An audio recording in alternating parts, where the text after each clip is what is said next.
Good morning and welcome back to the Morning Commute with Opie living in the city.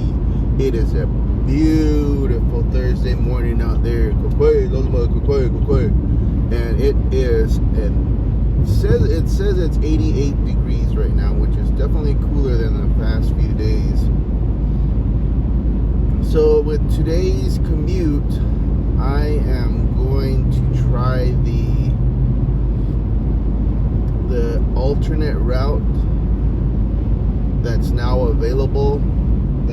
The route splits off. I can't remember the name, the type of route it's called, but apparently it's like a pass-through or something like that. I'll put it up later if I can find it or remember it. But what it is apparently it's been in use for years, many years in different parts of the country, probably even the world.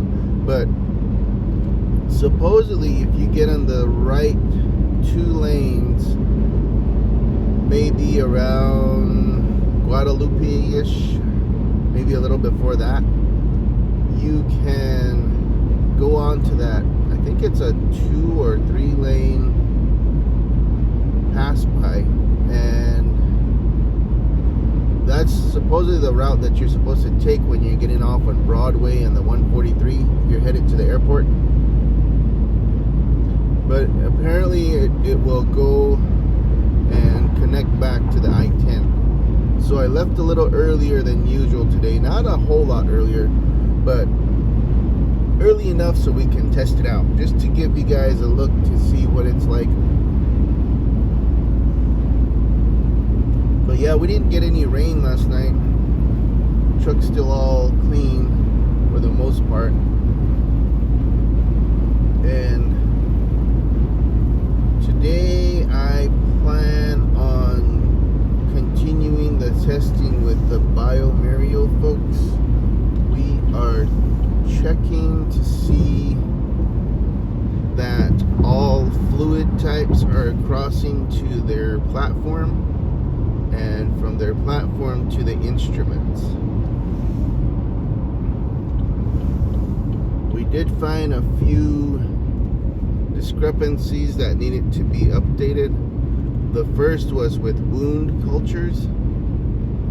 So we found that the wound orders were crossing all the way to the instrument, but they were missing the fluid type, which is, I don't recall off the top of my head which field in the HL7 message string, the order string that contains the fluid. So we did have it in our LIS in the HL7 field that had the WND in there, but it still wasn't crossing over. So what it was missing was the leady field was not populated with the WND, but no, not necessarily WND. It was a body fluid type, other body fluid type, unspecified or something like that. And so that field, the leady field, had to be populated as well in order for the WND to be populated and sent to the instruments, to the platform, and then to the instruments. So I did see there's a few body fluids that in general are still based on our HL7 2.2 version, are still able to be set to FLU as the fluid type, but there are a few other fluids that need to be updated. I believe one of them is peritoneal, needs to be PRT, and there are maybe two more that need to be updated and tested. So the way the Vitec 2 works is it has specific rules based on the fluid type that's coming through. And one of the instances that we noticed right off the bat was when the result messages are coming back from the instrument, And this was really shocking for me, and I still haven't received an answer from the interface team why it's happening. But for instance, with a blood culture result, the instrument was sending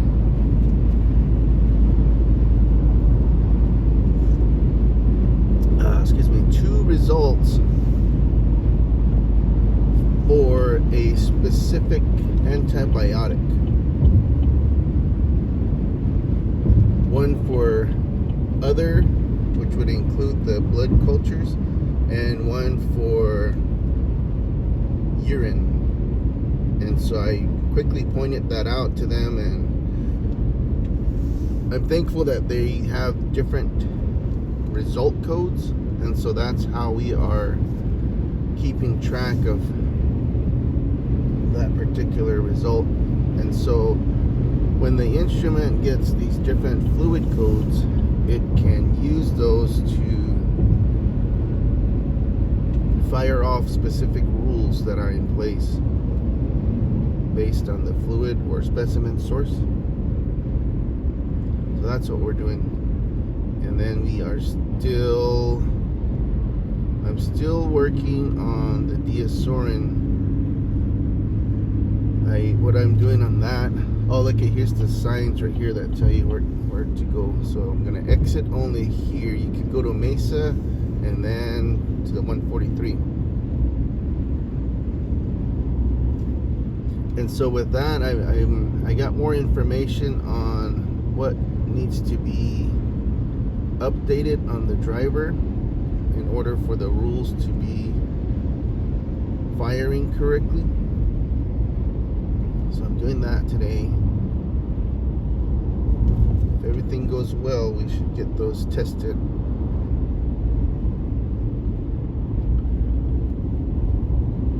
But yeah, so normally these two lanes would be used if you're gonna get off on baseline and then eventually head off to the 60. But now with this new freeway configuration, these two lanes will take you away from the main I-10 thoroughfare and push you around the side through this brand new portion that they built. And this is where you now will get off to go to the Broadway exit and the 143 if you're going up to the airport.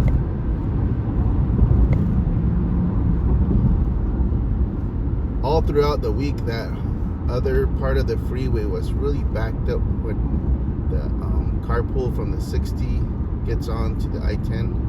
And so I figured this would be a little better, but we could still see there's a little bit of confusion here by some of these guys. Oh my goodness, look at this. Hope everybody's okay. That's scary when big rigs are involved. Okay, so here we are. This is the brand new portion. Before, this was just dirt and the canal. But you can see they're going to add another exit lane there to the left. And it'll merge with this and it'll become a 3-lane, which is eventually going to go down to a 2-lane. And this, I haven't been on the 60 to see how this exit is labeled. Yeah, before, I don't know if there were any houses that they had to move here or any property or anything, but for the most part I think this was vacant land. So now you can see there's an exit to University, and then there's the one to the 143, I believe.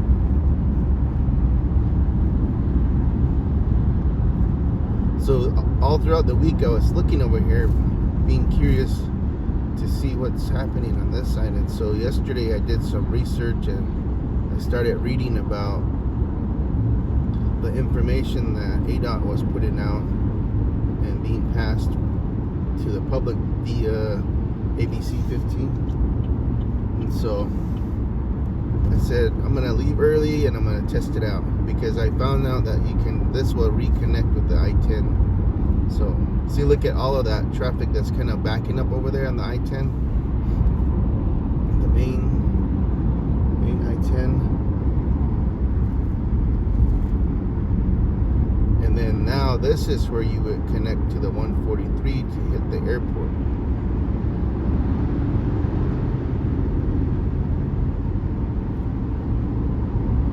Interesting. And remember, they did have us test this during construction before it was fully opened. They were having us being routed through here, and that was causing a lot of confusion for some of the truckers, because you would see them get confused and fly all the way across to this side, or vice versa. So you can see how light traffic is here compared to the main I-10 freeway, but I'm sure that'll be less congested once all these lanes are opened up.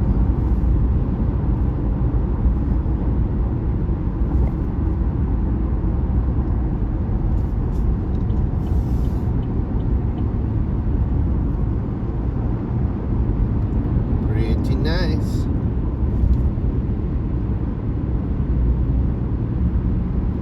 Yeah, so that saves a lot of the congestion right there when you're coming up from Chandler and you get to the portion where the 60 beats the 10 and everybody's trying to get on the same freeway and they're coming off the carpool lane.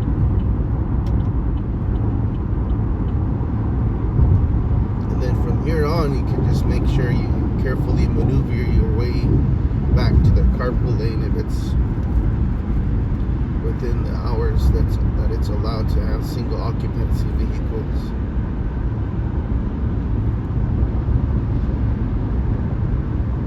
I was watching Crazy D's equipment channel yesterday, and they had acquired a couple new tractors, well, new to them tractors.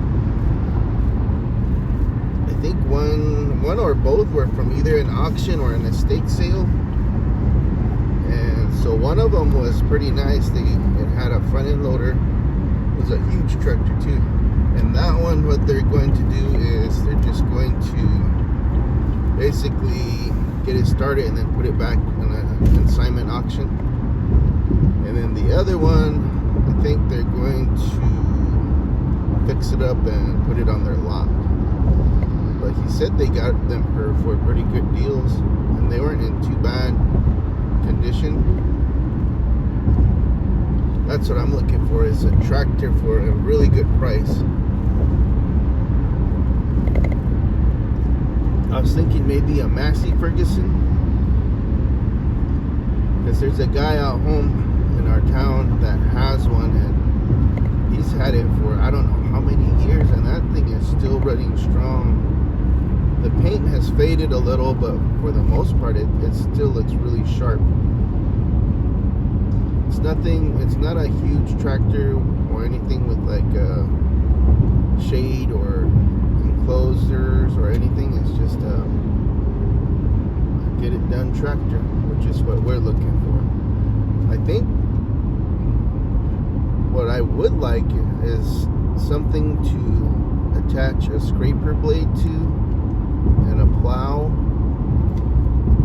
and also something that'll be able to hold an auger if needed, an auger attachment. And in a perfect world, a front end loader, but that's gonna increase the price a lot.